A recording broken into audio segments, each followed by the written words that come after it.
Hello students, welcome back to my YouTube channel की study with enjoy 535। Friends, आज है हमारा लेक्चर नंबर 17। इससे पहले 16th लेक्चर हो चुके हैं जो कि आपकी प्लेलिस्ट में ऐड कर दिए गए हैं। तो हमने कल लेंसों पर आधारित प्रश्नों को, आंकिक प्रश्नों को हल किया था। आज हम लेंस की क्षमता के बारे में चर्चा करेंगे। तो लेंस की क्षमता किसे कहते हैं? देखिए, हमने जाना कि लेंस दो प्रकार के होते हैं, उत्तल लेंस और अवतल लेंस। ये हमारा उत्तल लेंस है और ये हमारा अवतल लेंस है। उत्तल और अवतल लेंस में क्या खास विशेषता है कि उत्तल लेंस में प्रकाश किरणें जो होती हैं वो मुख्य अक्ष की तरफ झुक जाती हैं। जैसे कि यह कोई प्रकाश किरण जब लेंस से टकराएगी तो वह अपवर्तन के बाद जो है मुख्य अक्ष की ओर झुक जाएगी, सेम ऐसी। लेकिन अवतल लेंस में क्या होता है? अवतल लेंस में होता है कि जब कोई प्रकाश की किरण अवतल लेंस से टकराती है तो वह टकराने के बाद मुख्य अक्ष से दूर की ओर हट जाती है। वह मुख्य अक्ष से दूर की ओर हट जाती है। तो यह उत्तल लेंस और अवतल लेंस की अंतर है। तो इसी अंतर के आधार पर आज लेंस की क्षमता बताएंगे कि प्रकाश किरणों को मोड़ने की क्षमता, लेंस द्वारा जितनी मोड़ने की क्षमता होती है प्रकाश किरणों को, उसे ही लेंस की क्षमता कहते हैं। अब इसके बारे में थोड़ा डीपली जानकारी लेते हैं। अब ये दोनों किरणें जब मिली तो इन्हें बोलते हैं अभिसारी। अभिसारी। अब जैसे ही किरणें मुख्य अक्ष से दूर की ओर हटती हैं तो उन्हें बोलते हैं अपसारी। अपसारी, ठीक है। तो अभिसारी और अपसारी यानी कि लेंस के द्वारा किरणों को अपसरण अथवा अपसरित करने की जो क्षमता होती है उसे ही हम लेंस की क्षमता यानी कि पावर ऑफ लेंस कहते हैं। आशा करते हैं आप लोगों को यह समझ में आया होगा। अब क्षमता को किससे प्रदर्शित करते हैं? लेंस की क्षमता को P से डिनोटेट करते हैं। अब इसका फॉर्मूला होता है P = 1/f। f यानी फोकस दूरी, f यानी फोकस दूरी। यह तब होता है जब फोकस दूरी मीटर में होती है। जब फोकस दूरी हमारी मीटर में होती है तब होता है P = 1/f। अगर फोकस दूरी सेंटीमीटर में है तो हम इसे 100 से फोकस दूरी का डिवाइडेशन होगा अगर ये फोकस दूरी सेंटीमीटर में होती है। तो इसका हो जाएगा फॉर्मूला P = 100/f अगर फोकस दूरी सेंटीमीटर में होती है। ये लेंस की क्षमता के बारे में है। अब जैसे यहाँ पे आप देख रहे हैं कि P = 1/f, इससे हमें ज्ञात हो रहा है कि P जो हमारी है वो फोकस दूरी के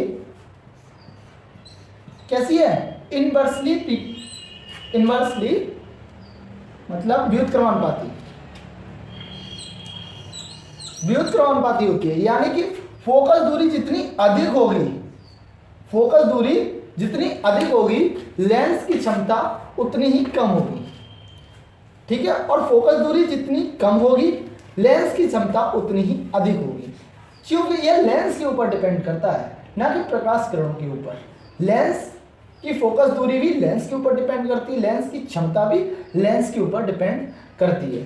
तो लेंस के आधार पर अगर वह अवसरित या अपसरित यानी कि उत्तल लेंस है तो अवसरित और अवतल लेंस है तो अपसरित करने की जैसी क्षमता है वही लेंस की क्षमता कहलाती है। अब इसका एक एग्जांपल ले लेते हैं कि माना किसी लेंस की फोकस दूरी यानी कि उत्तल लेंस की फोकस दूरी 20 सेंटीमीटर है तो f = 20 सेंटीमीटर। तब इसकी क्षमता कितनी होगी? तो P = 1/f।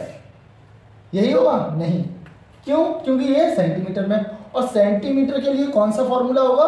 P is equal to 100/F।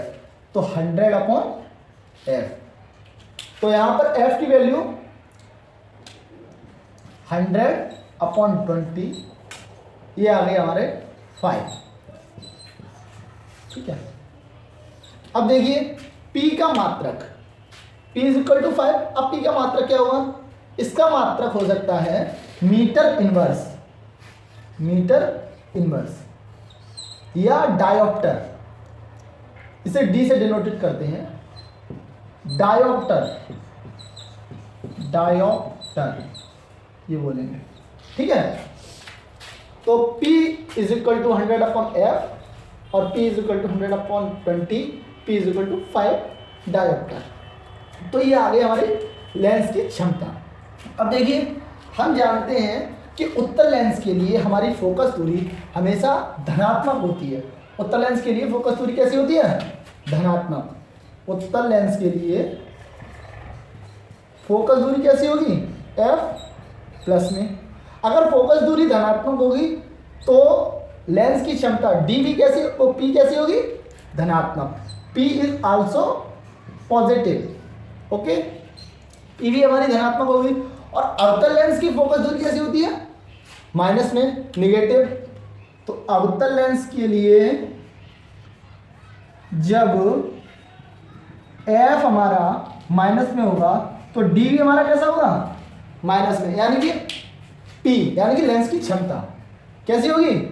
धनात्मक, सॉरी ऋणात्मक। यानी कि लेंस की क्षमता उत्तल लेंस में धनात्मक और अवतल लेंस में ऋणात्मक होती है। ठीक है, तो आशा करते हैं आप लोगों को ये समझ में आया होगा। अब मैं लेंस की डेफिनेशन, जो लेंस की क्षमता की परिभाषा है, उसको मैं यहाँ पे लिख देता हूँ और आप इसका स्क्रीनशॉट लीजिए। तो हमने यहाँ पे लेंस की क्षमता की परिभाषा लिख दी है। लेंस की क्षमता किसी लेंस द्वारा प्रकाश किरणों को अवसरण या अपसरण करने की क्षमता को लेंस की क्षमता कहते हैं। ये हमने परिभाषा आपको समझा दी है।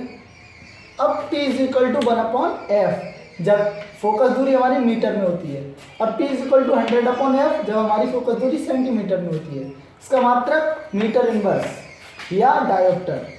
अगर हमारा F यानी कि फोकस दूरी 1 मीटर है, 1 मीटर है, तब हमारी जो लेंस की क्षमता होगी वो 1 डायोप्टर होगी। नीचे लिखा है कि अतः 1 मीटर फोकस दूरी वाले लेंस की क्षमता 1 डायोप्टर होती है। और हमने आप लोगों को एक बात और बताई कि P is inversely proportional to F, proportional to F। Inversely proportional माने व्युत्क्रमानुपाती, यानी कि जैसे ही हम फोकस दूरी को बढ़ाएंगे हमारी लेंस की क्षमता घटेगी। हमारी लेंस की क्षमता को बढ़ाने के लिए हमें फोकस दूरी को घटाना पड़ेगा। ये था हमारी लेंस की क्षमता। उसके बाद अब आपका अगला टॉपिक है लेंसों के उपयोग। तो हमारे लेंसों के क्या क्या उपयोग होते हैं वो हम यहाँ पे आपको बताते हैं।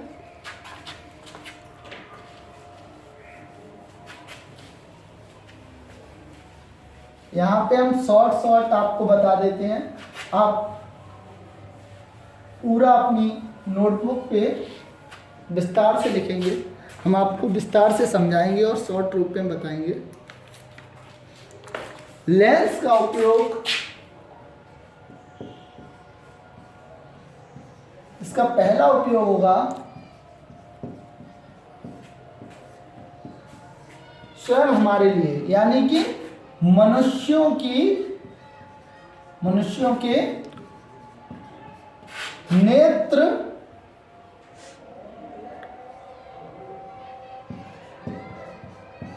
यानी कि दृष्टि दोष के लिए, मनुष्यों के दृष्टि दोष के लिए। 2 प्रकार के दोष होते हैं, निकट दृष्टि दोष और दूर दृष्टि दोष। तो उनके लिए एक वर्णांधता होता है, तो उनके लिए, मनुष्यों के लिए दृष्टि दोष, उनमें अवतल और उत्तल लेंस का प्रयोग होता है। ठीक है। दूसरा है सूक्ष्मदर्शी में लेंस का प्रयोग, सूक्ष्मदर्शी होती है उनमें भी लेंस का प्रयोग होता है। जो हमारे गले के, कान के आदि के डॉक्टर, चिकित्सक होते हैं वो भी लेंस का प्रयोग करते हैं चिकित्सा में, ठीक है।